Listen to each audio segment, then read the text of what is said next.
Hi, and congratulations on your 2020 Nissan Pathfinder Platinum Edition.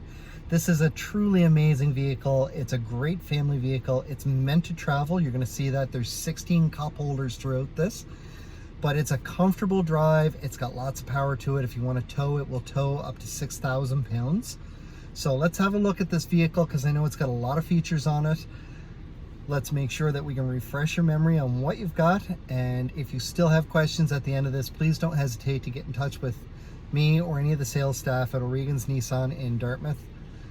Let's have a look at your new vehicle. All right, here in the infotainment system, we can see I've got my audio all set up there. I can select a source for this. It does give me a lot of options. So AM, FM, satellite radio is free for the first 3 months. Disc. Now right now I do currently have a disc in because we were just testing out the DVD system. So it's a DVD that I have in there, which will display on the back of the driver and passenger front headrests. We'll see that in a moment. We've got Bluetooth audio, USB, iPod, auxiliary, and rear display. So the rear display is set up there because if I have a movie playing through the thumb drive or an HDMI cable, I can actually set it so that the audio volume comes through the speaker system of the vehicle itself. Now with this, I've got a lot of buttons down here. This is full touchscreen. For your audio, you've got up to 36 presets, and you can have a mix of FM or satellite radio mixed on any of them. All you gotta do is press and hold to set it for what you want. My camera button here, if I hit this while I'm in park or drive, providing I am 10 kilometers an hour or lower, I'm going to get a view out the front of the vehicle as well as a 360-degree round view monitor. I'm going to hit that button again, and now on this side I have a view down the passenger side of my vehicle in case I'm parking next to a curb. So we're going to turn that back off, and I'm going to go into the climate controls.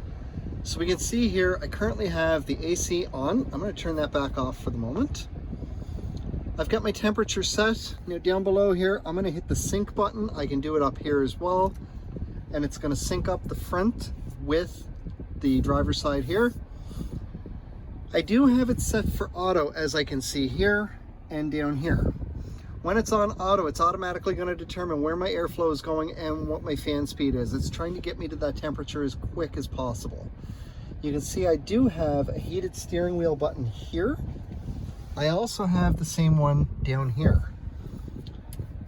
Now, the other thing that I'm going to notice here is rear climate. So you have tri-climate control. The back seat has its own climate. I'm going to hit this. From here, I'm going to turn it on, and I'm going to set it for auto. When I do this, if this is showing on the front display for the rear climate, your passengers in the back do not have access to change the climate control. The moment I exit out of here, they can then set the climate control for themselves from back there. Now I'm going to sync all the settings here, and we see up here it says sync all. That means that the back is now synced up with the front.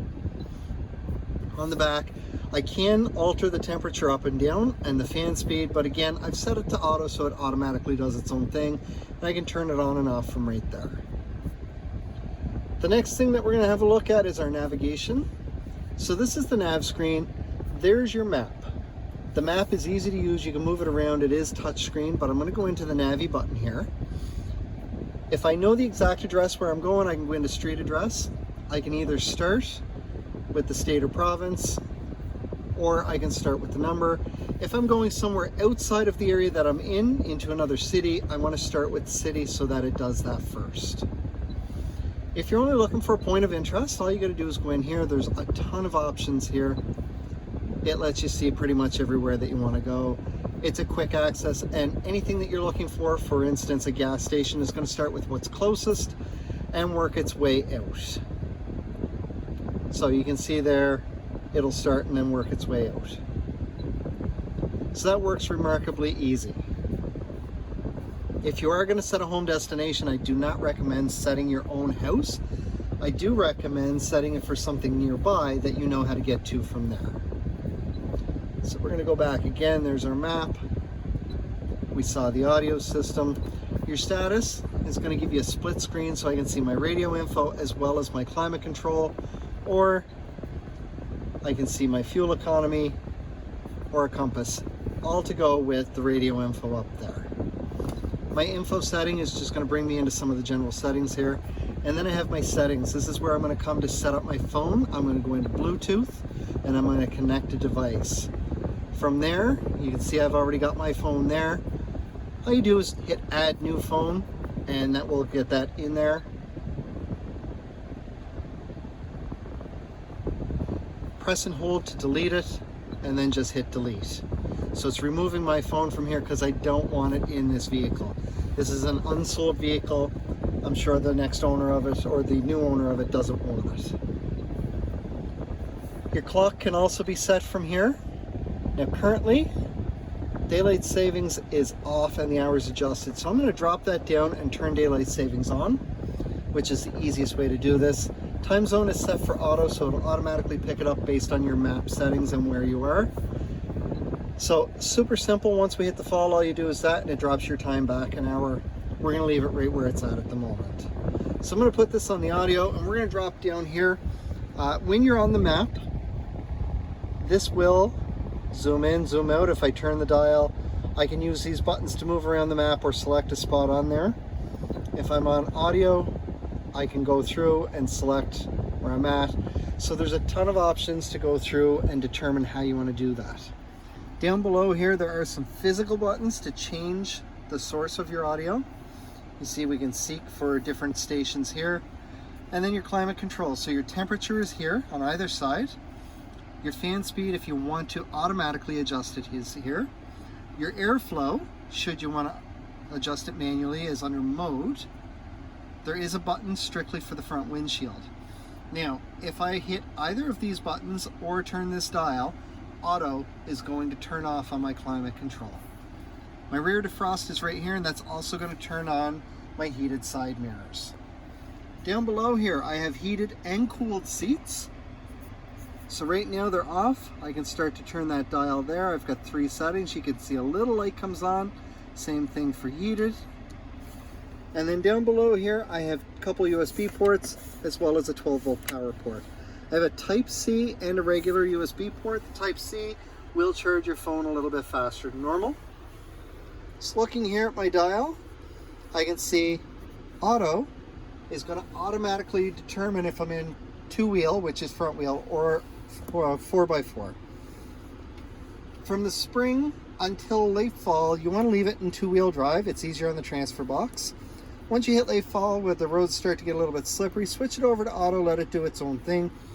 If you need to lock it into the 4x4. Right now, if I look, it says auto. If I turn this dial and it's spring loaded, it says lock. I'm now locked into 4-wheel drive. I'm going to turn it again to put it back to auto. One more time the other way, we'll go back to 2-wheel drive. Now down here, I do have hill descent assist. If I push this button in, I see a light flashing there, same thing on it. This is going to help prevent me from picking up a lot of speed going down a hill. It's a great feature if you're towing anything as you're heading down. On my steering wheel here, I've got my cruise control options on the right side. So I'm going to turn my cruise on, and I can see right up top there that everything pops up. Now you do have adaptive cruise, and you can set your distance using this button here. By default, you're on 3 car lengths plus safe distance. You can adjust it down to 2 or 1 or back up to 3. Just as an example, 1 car length plus safe distance while doing 100 kilometers an hour is about 2.5 car lengths worth of distance between you and the vehicle in front of you. The rest is just your normal controls for your cruise control. On the left side of our steering wheel, we're going to start from the bottom up. We've got our button here to answer a phone call or hang up. My top button here with the voice is going to allow me to make an outbound call. Now, one thing I did not mention, when we're over on the navigation system, these are going to gray out once you start driving because it is a distraction to the driver to try and set that while you're in motion. However, you can set your navigation through the voice recognition system while you're moving. It will walk you through prompt by prompt on how to do that. Source is going to allow me to change the source of my audio.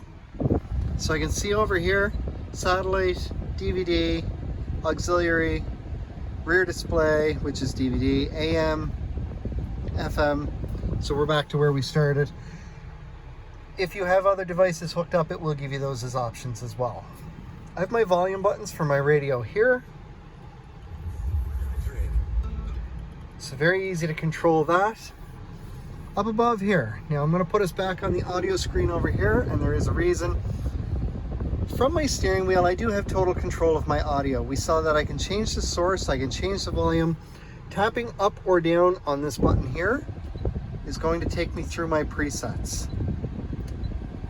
So everything that I want to do with my audio is fully controllable right here from my steering wheel, all with a push of my thumb while I'm driving. It's designed to help keep my eyes on the road. My shadow box here and the back button are going to pertain to our driver assist display. Now right now I'm on a home screen. I'm going to press my shadow box once and I move over to a tire pressure monitoring system. This will populate as soon as you start to drive. Basically what it's going to do here is each wheel will give you the exact pressure that's set. From there, if you get a low tire, it pops up and tells you low tire pressure, but it tells you which tire is low and what the exact pressure is. Once you take your vehicle to the service station or a gas station to an air pump, just take the air pump to the tire that it says needs air and start putting air in. When you get to the right air pressure, the horn's going to beep to tell you to stop. If for some reason you continue going or you went to the wrong tire, you will hit an upper limit, at which point the horn will beep 3 times in a row. Please stop putting air in your tire at that point. However, if you hit that upper limit, please do the same thing to your other 3 tires so that you have the same tire pressure in all 4 tires and you get even tread wear. If I hit my shadow box again, I'm going to see that I can tell right on this screen when I'm in front wheel versus 4-wheel drive. So this is effective when you're in auto.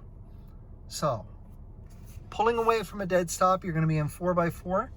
Once I get going, it's going to drop down to front wheel drive when I'm in auto. The moment that I need the additional power or there's any type of slippage on those front wheels, so slippery roads, loose gravel, hydroplaning, any situation that would cause the front wheels to slip even the slightest bit, you will get a 50-50 split between the front and rear, so it's going to all 4 tires. This screen allows you to monitor that. Our next screen over is for our audio system. Right now I can see I'm on FM. If I hit my source button, now it shows me satellite, DVD, auxiliary, back to the DVD system, which you can't see there, AM and FM. My next screen over is a compass. This does pertain to your navigation system. When you have a destination set on the navigation system, you're going to lose the compass on this screen, but you'll get an arrow going up to the right or left, whichever direction your next turn is, and it will count down the distance on this screen. It will talk to you through the speaker system as well the whole time so that you don't need to keep looking over at the navigation screen. This screen allows me to review any warnings. So if I have anything pop up, for instance, a door that's not fully shut or low wiper fluid or a low tire, whatever the case may be, I'm going to get a yellow triangle down over here with an exclamation mark. If I clear that off hitting the shadow box, I can then later on come back to this screen and it will tell me what it is. Our final screen here is our settings. Now I am going to go in and check on a couple settings here because I do change a few settings depending on the vehicle itself. So by default, our vehicles will automatically unlock the doors when you turn it off. Most people prefer that they'd unlock the doors when you shift into park. So we're going to go down 1. We're going to push in that enter button on the steering wheel here, set it for shift to park. Now we're going to go back in to double check. Excellent. So now I'm going to hit the back button here. And I'm going to go down a little further. I'm just checking on a few things here. All of that looks good. Oh, my wiper speed, I want to set that to on. So now my intermittent wipers are going to be speed dependent. So I'm going to hit the back button again. And I'm going to go down, I want to go down to maintenance and service. And I'm going to set this for 8,000 kilometers. If yours is not set when you get it, go in and set it.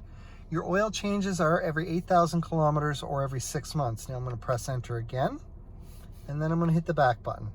So this is now going to prompt me when I am due for an oil change. I'm going to hit the shadow box one more time and we're back to where we started. All right, down here we've got a few buttons. this is going to turn off my traction control. I highly recommend leaving it alone. You're in a 4x4 vehicle, there's really no need to turn that off. The other part of that is when you turn that off, I see it over here, but I also see 2 cars crashing. I've just disabled the automatic emergency braking and forward collision warning. So we're going to turn that back on. This is my heated steering. When it's on, you can see here it's lit up. Your vehicle is equipped with a power liftgate. My button here, if I'm inside, as long as I'm in park, will open or close the hatch so that somebody else can get things in or out of there. You're also equipped with blind spot indicators up here on each side of the vehicle. They will light up and stay lit up a dull orange as long as part of a vehicle is in your blind spot. While it's lit up, so let's say for example my driver's side is lit up and I signal to go left while it's lit up, my indicator is going to start flashing and it's going to beep at me inside the vehicle. My button down here turns off the audible tones that go with that. Again, we do recommend leaving it alone, but that's up to you. You have a tow mode button. If you're going to be towing any kind of weight, engage the tow mode. That's going to help cool your transmission system down to give you those high towing numbers. Now right here, I've got a plug. I can have it off, which I just turned it off, or I can have it on. As we're going to see in the back, there is a physical plug that you can plug a device in, but you do have to turn the power source onto it. That will also help turn on the power source for your towing package as well. Your mirror is an auto dimming rear view mirror, and it's got home links, so you have up to 3 garage door openers that you can set on it. The easiest way to set your garage door opener is while you're sitting in front of your garage door, press and hold your garage door opener, as well as pressing and holding one of these 3 buttons here so that you can set whichever one you want for your garage door. Your light will flash a couple times really slow. When you start to get a fast red flash on it, let go of both buttons. Your button is then set. Then you can use whichever one you set to open or close your garage door. We have a sunroof in the front that I can open or close using this.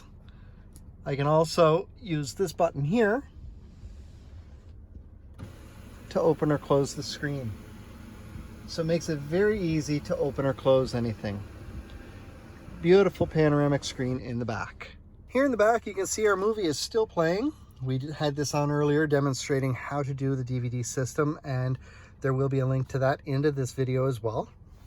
Down here, we mentioned we have tri-climate control. So from the back, if I want to control it, I can turn it off here, or I can just hit one of these buttons to turn it back on. I'm going to set it for auto so that it automatically adjusts the fan speed. I can adjust my temperature up or down here. So it makes everything really easy. Down below, I've got 2 more USB ports, another Type-C and another regular one here. My USB port down below here interacts with the vehicle. That's if you wanted to play a movie or some audio, whereas these ones here are strictly for charging. Now, we talked about that plug. You can see right there, there is a plug. My back seats here, the middle row, is heated seats, high and low. We've got our volume adjustment for your headphones. That'll work with the Bluetooth hands-free headphones that come with it, or if you have headphones plugged into the aux ports here. And we can see there is DVD players on the back of both driver headrests. The side of your Pathfinder here, we can see there is a cargo mode. If you wanted to put this down for extra storage space, pull up on that.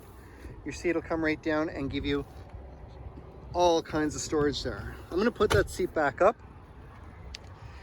For access to the back seat, there is a lever on the side here. All you got to do is pull that up.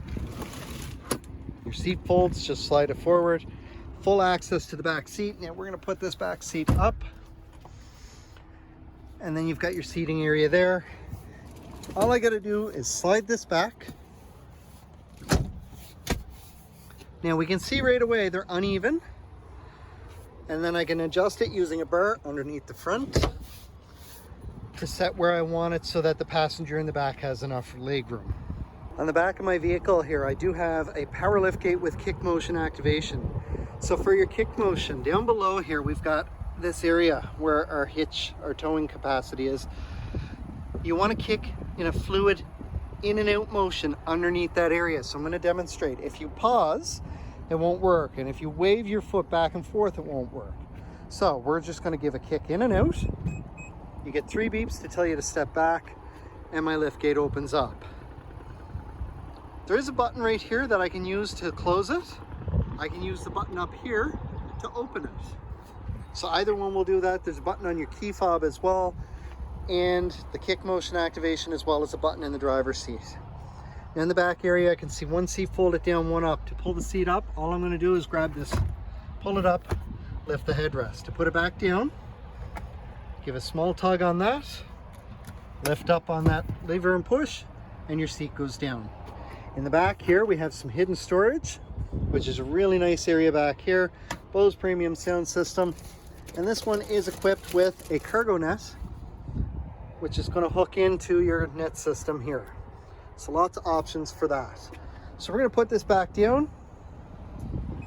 There's my beeping to tell me to move back, and my hatch closes again. Now, one of the things that this does come equipped with is a smart key system. Now, up in here, we did see there is a rectangular button that you can push. There's also a round button. That round button will lock or unlock the vehicle or hatch depending on where you're at. You have the same button system here on the front, on each of the front handles. One push unlocks only the door that you're at. A second push unlocks the entire vehicle. Once you get out and all the doors are shut, one push will lock it. Now the caveat to that, the same for your power liftgate, is the key needs to be on you. It has to be within 3 feet of whichever door you're at, whether it's the hatch or one of the side doors. One of the last things I want to cover with you is your key fob. So you have your panic button on the bottom here. To open or close your hatch from the key fob, press and hold this button for 2 to 3 seconds. It will open or close it. We have our unlock, lock, and remote start. Now to work the remote start, you're going to hit lock and then hold the top button for 5 seconds. It will remote start your vehicle from up to 200 feet away. Once it does, it's going to run for up to 10 minutes. If you do not get in within 10 minutes, it will turn off. However, you can extend the time by an additional 10 minutes from wherever you are in the count. So if it's been running for 7 minutes and you hit the lock and hold the top button in again, it will add 10 minutes and then run to the 17-minute mark.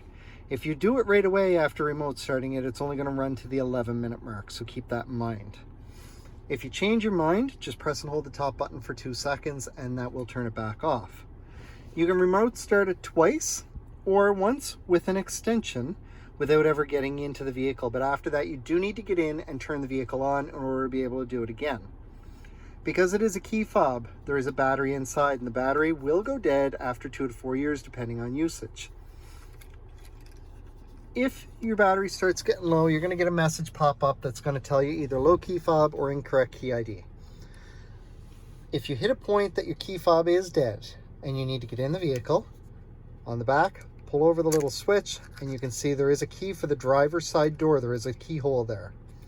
Once you get in, you're going to take your key fob, take the Nissan emblem, put it directly against the start button and use it to push in the button with your foot on the brake.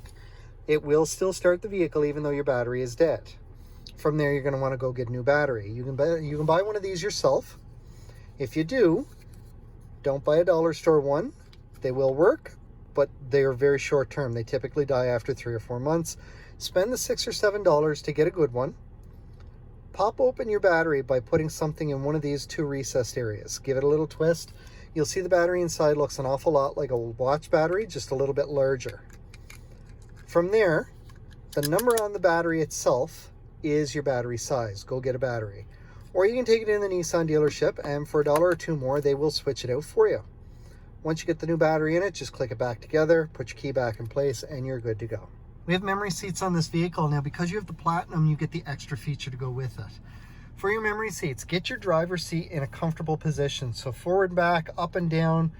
Set the lumbar support where you want it, because there is a lumbar support button. Once those are all in place, get your side mirrors set where you want them. Make sure that that's comfortable. And then using the little knob here on the side of the steering column, I can adjust my steering column up or down, in or out. Find a comfortable position with that as well. From there, I'm going to press the set, and then I'm going to press 1 in this case. And as we just saw, we heard a beep. That's now set for my driver position.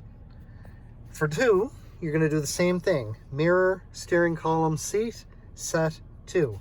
For the first week or so that you have your vehicle, you're probably going to adjust the seat multiple times. Every time you adjust it and you find your new position, just hit set and then 1. After that, once your seat is set where you want it, if someone else has been driving your vehicle, when you get in, just press number 1 and it'll go back to your setting. Congratulations again on your 2020 Nissan Pathfinder Platinum. I absolutely love this vehicle. It's one of my favorites. I know it's going to be yours as well. I know we covered a lot in here. Please feel free to go through as many times as you like. But if you still have questions, please don't hesitate to get in touch. You can call, text, email, or stop in to 60 Baker Drive in Dartmouth, Nova Scotia. We'll do what we can to answer all your questions. Enjoy this magnificent vehicle, and we'll see you when it's time for the next one.